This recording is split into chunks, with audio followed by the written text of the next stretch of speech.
In this video, we'll write a C++ class for sparse matrix. I'll give the project name as sparse matrix CPP. And the language, I will select it as C++. Next, create a project. Here is a main function. I'll clear off all these comments. Now the project is ready.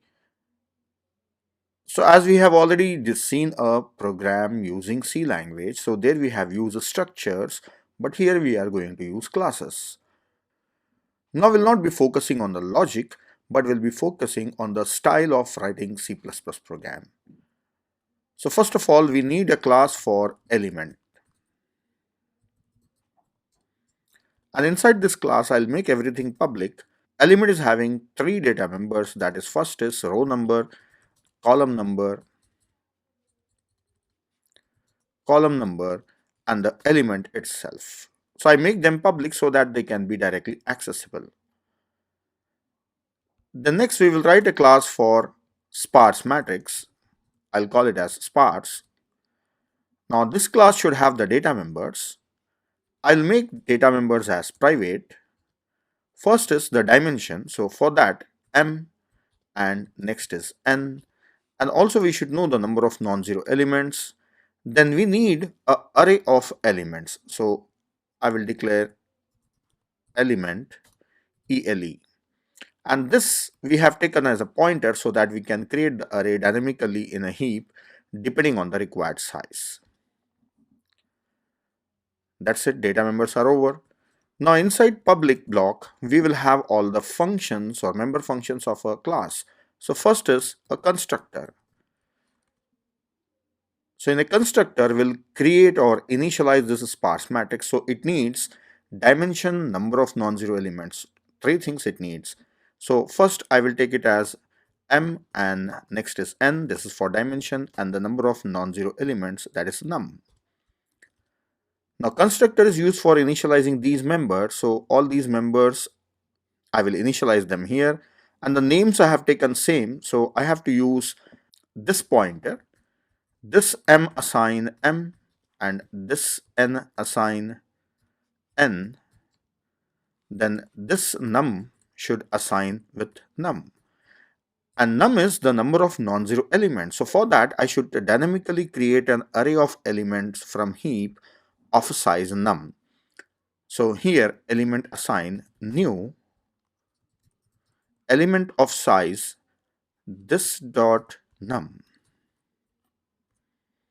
This is a constructor. So here I must have a parameterized constructor only because I cannot take any default dimensions or default number of elements. So I cannot have non-parameterized constructor. Then I will write a destructor.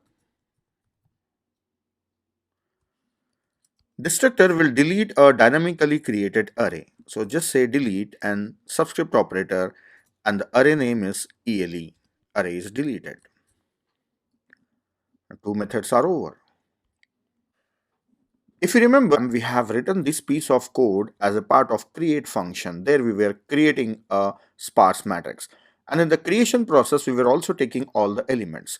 But here, for reading all the elements, I have to write a separate function. So I will call the function name as read, void,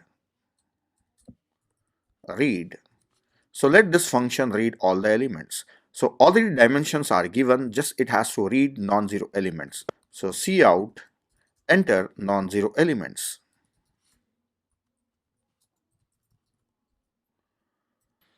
So for reading all non-zero elements in this array ele, I should use a for loop and read all non-zero elements. And for each non-zero element, I need a row number, column number, and the element itself. So using for loop, I'll do that. For integer I assign 0, I is less than num, then I plus plus. And I should see in three values, that is ele of I dot I, that is row number, then element of I dot j, that is column number, then element of I dot x, that is the element itself.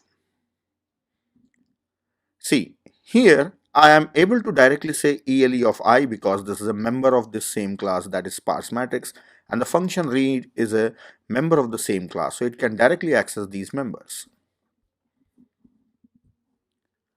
This code will read all the elements from a sparse matrix. Then I will also have a function for displaying a sparse matrix, so I will call the function name as display. For displaying, I will display it as a matrix that is with 2 dimensions. So for this, I will take 2 for loops. I is signed 0, I is less than m and I plus plus.